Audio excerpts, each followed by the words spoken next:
started really quick with the questions for the two of you. Mikaela, earlier this month, the British Boxing Board of Control named you, Mikaela Mayer, the 2024 Overseas Boxer of the Year at their annual award ceremony. So here's your award. You haven't had a chance to see it yet. Thank you. In person.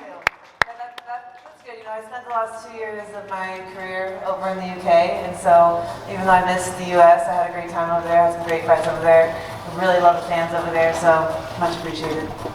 Congratulations. All right, Stephanie will hold that for you so you can hold on to some other hardware right now. Make sure that doesn't slip off your lap. Mikaela Mayer, Sandy Ryan, Christina Poncher, thank you all for joining us. Mikaela, I'll start with you. You're introducing you as the champion this time around. How does that feel? It feels good. It feels great. It feels right. You know, it's been a tough last 2 years, but I always knew that I would get myself back in position and get my belt back around my waist. So it's tough in boxing. I think a lot of people might have counted me out. You know, it's an unforgiving sport, and one hiccup and one loss, the narrative changes and the energy changes and it shifts. So I had to believe that I would be here, and it feels good to finally have the belt back. And on the other hand, for you, Sandy, this time as the challenger, how much more does that fuel you up? As if you needed any more fuel or fire or motivation coming back now, looking at that belt, wanting to get that belt back Saturday night. Yeah, the fuel and the fire is there, and yes, from the last fight, I'm ready to put on another big performance. Coming into the last fight, how would you describe, if you could even put into words, what your emotions were that night? Yeah, you all seen it. I thought an emotion and anger, yeah, and a lot of the talk has been about that, but I've forgot about that. I've worked hard, I've had a long camp here, and I'm ready to make it a difference on Saturday night. Yeah, we talked a little bit leading up to this fight, and I mean, it's pretty fair to say that despite what you went through prior to that fight, you fought your butt off. You know what I mean? But you weren't even at your best, you would say, right? Physically or emotionally coming into that night. Yeah, I'd say that. In the fight. Yeah, I'd say that, but I'm not taking nothing away from Mikaela. She got the belt, and I appreciate her accepting the rematch and making this fight and what the fans wanted, because it was a great first fight. But we all know, well, people that know me 100% Sandy, I'll be taking that belt back. What do you think it says about Sandy Ryan, the fact that you were able to go through that adversity, deal with what you dealt with paint being thrown on you prior to getting to the venue, having to deal with a disruption in the locker room? Like, what do you think that says about you, Sandy, that you were still able to come into the ring that night and fight the way that you did, and the fight was as close as it was? What does that say about Sandy Ryan? I let you all guys think that, but I know that I'm a fighter. I know I would never have pulled out of the fight, and people said I should have, but yeah, I let people see what kind of person I am and what kind of fighter I am, and anything that they threw at me, I still got in there, and I still got on the performance.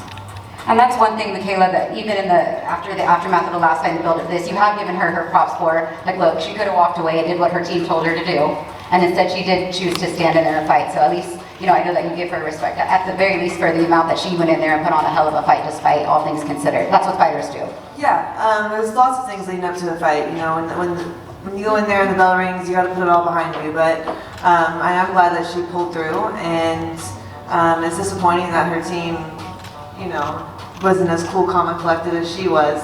You know, because your team is supposed to hold you down and keep your mind right. So that was unfortunate, but you know, she showed up and she gave the fans a good fight. So you gotta give her props for that. I mean, it does kind of, I don't want to say messes with you a little bit, but you're hearing the very same thing that she's hearing about what happened, and you're saying, I hope she doesn't pull out of the fight. Like, it's not to be dismissed, you know, you having to overcome some, you know, adversity too, in the sense of not knowing what's going to happen minute to minute leading up to a ring walk of a fight. I mean, I didn't really her pulling out of the fight didn't even cross my mind, like, because that's never something that I would do, but... Even though her coaches... Then I started seeing how her coaches were reacting, and then the rumor that she was potentially talking about pulling out of the fight. And then I started, you know, and then ESPN comes around, and apparently I'm the culprit, I'm the one who did it. So it kind of all just happened really fast, but it didn't happen to me, so I was fine. Mikaela's been very vocal about, the way that the team handled the incident in the locker room or whatnot. Some changes have been made to your team since then. A few new faces actually in the corner, with adding your brother to the corner, right? And also who was a professional fighter in his own right, Dave Rocky Ryan, and then Kay Corona. What led to the decision to put some new voices, not in your life, and they've always been in your corner per se, but actually physically come fight Kay? It was always, that's always the corner that I come over to America to have, to be honest. But yes, there we go. Some truth, some honesty. We knew that. There you go. We'll see you Saturday night anyway. Kay and my brother in my corner. It's nice. What do you feel like looking back? Have you watched the fight? How many times have you watched back the first fight? Twice. Twice. Yeah. You probably watched it back, what, 20? Coach Al's probably watched it 100 times. But in what you saw, what you needed to see with your brother, with Coach K, what can you take away from that fight that you need to improve on? Because I did hear you say coming into this rematch, you feel like you're going to knock her out. Just go into it being me and with no distractions and level-headed and calm. And that's how I'm approaching this whole fight week and fight night. She has been pretty calm and pretty. She's always like that. She's level. I mean, it's kind of her. That's her demeanor. That's how she always walks around. For you, Mikaela, though, I mean, you've been vocal this week about how you feel like you've had to kind of carry the promotion. You obviously had no problem offering her the rematch. Why was that important to you, considering kind of you didn't get that same just due in your previous fight? To offer her the rematch? Yeah. Well, it wasn't like, oh, let me be nice to Sandy and give her the rematch. Like, it wasn't like that.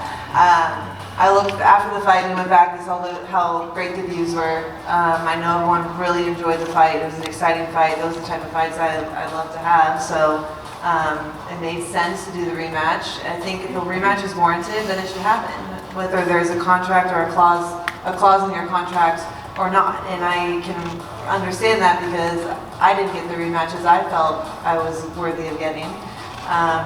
And so with all that combined, it just made the most sense for me financially too. And I decided, all right, let's like shut up all these excuses and shut up the naysayers and take everything, all the drama that happened before the fight, take that out of the equation, and I'll just do it again and do it better. But that's kind of what you're saying too, right? Take all of that out of the equation, get into the ring, and fight. That's what you've wanted to do since probably the decision was announced and new.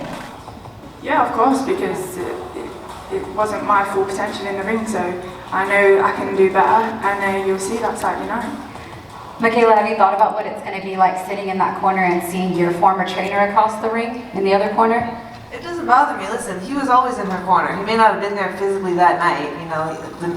When he needed her, he wasn't in her corner. But he was in her corner behind the scenes, in the camp, in the build-up. He was always there. So it doesn't matter if I have to look at him across in the corner or not. The fact is, he took on Sandy. I had to leave and find a new team. So the betrayal was already there. But ultimately, I moved on. I'm fine. I'm content. I'm happy, actually. I'm thankful for Sandy. You guys are perfect for each other. And I think that I've leveled up 100% with Kofi in my corner. And I couldn't be happier with the decision. It was literally a blessing in disguise. I'm glad it happened. So she's had a couple camps now with Kay, whether it's been in the forefront or not. You too, right? Now with Kofi, John too, and now it's 2 full fight camps together with Coach Al and Kofi. How much stronger do you feel now filling out at welterweight officially and having 2 back-to-back solid training camps with your new team? Yeah, I really feel great. I feel better than ever. And I think maybe people think at this stage in your career it's hard to make that much of a jump and really develop or change all that much. But I really do feel like I'm better than ever. I'm stronger and I'm healthy at this welterweight. I'm not really cutting weight, and all my little tweaks and injuries went away, and I've been able to put on muscle. And then just what Kofi has added to my team, like he was sort of the missing puzzle, the missing piece, adding that last equation to everything, and getting me turned into my punches and sitting on my shots. That's the kind of fighter that he was. So it's just great after all these years to add fresh eyes in the gym and make those little tweaks that are gonna continue to help me grow and get better again, even at this stage. Sandy has said that she feels like in this rematch that she's going to stop you. What's your response to that? I mean, mean, I'm sure she feels that way. She probably felt that way in the last fight. You know, the last fight she was saying that I wasn't a true welterweight, I was too small, but I still sent her to the hospital with a concussion. If I did that then with the way I was punching and me still being new to welterweight, then I'm going to hurt her 10 times more this time around. Do you want to set that record straight for what she's saying about what transpired after the fight?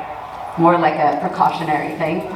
Or did you feel like her power and everything that was a smart thing to do was to go to the hospital? She claimed, you know, you were concussed after the fight.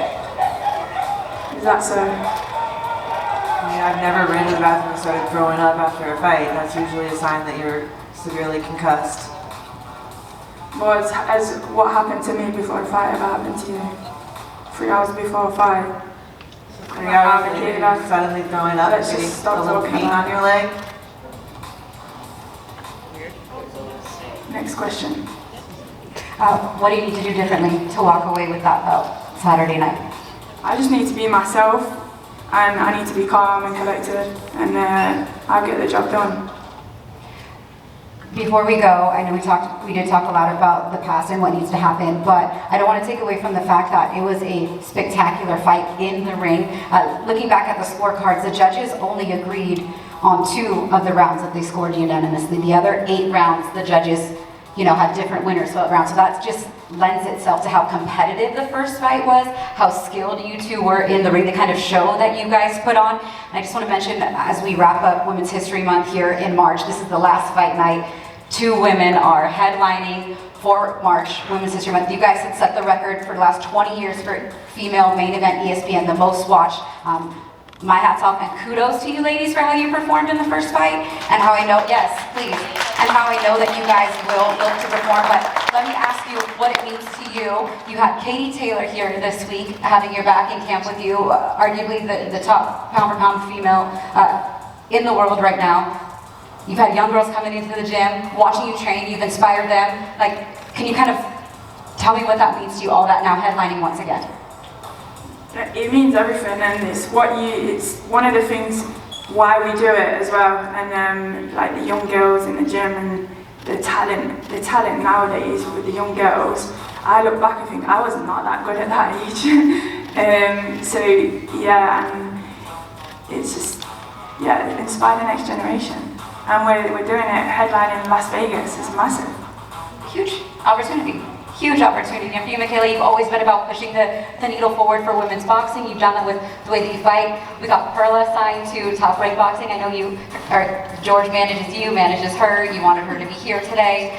Just what does it say about you to wrap up this month? Women's boxing is on an incredible run right now, with being signed by different promoters, headlining cards, putting on fights of the year. Like, what does that mean for you and what your goal was since you signed with Top Rank? Yeah, it really is insane to see how far we've all come. Yeah. I mean, I really don't know what this generation of women were thinking, because when we all first walked into the gym, professional promoters weren't signing women, we weren't allowed to compete in the Olympics, but we were all a little bit delusional when it came to the fact that we all believed that we would somehow make a career in this sport. And I know I wasn't the only one, because the girls in this generation, we had to have that mindset. We had to be a little crazy and believe that. And I really feel like this generation is the true pioneer of women's boxing, because we've been able to cross over and create that blueprint for the next generation. I'm extremely happy that Top Rank has signed another female. You know, it's still a tough market, and so they've been selective about who they have signed. I think that me and Sinisa have done our best to help convince them that there is a market for us and we do belong here. And so I'm really happy to sign a young talent, only 19 years old. They have plenty of time to build her, and you know that's what Top Rank does best. So really excited. Congrats, Perla. And yeah, you know, despite all the drama, me and Sandy really did have a great fight, and it was great for the sport. And as much as we may not like each other right now, sometimes it's good to have a dance partner, because you know, the rivalries are good for women's boxing also, and you know, we make the best fights happen. They're good for boxing as a whole. You two are good for boxing as a whole with the display that you put on in the ring. So we're looking forward to it Saturday night. Let's face them off. Front stage, thank you both. Championship on the line. The champion, Mikaela Mayer, the challenger, Sandy Ryan. They run it back in the rematch from the Fountain Blue in Las Vegas. Tickets are still available.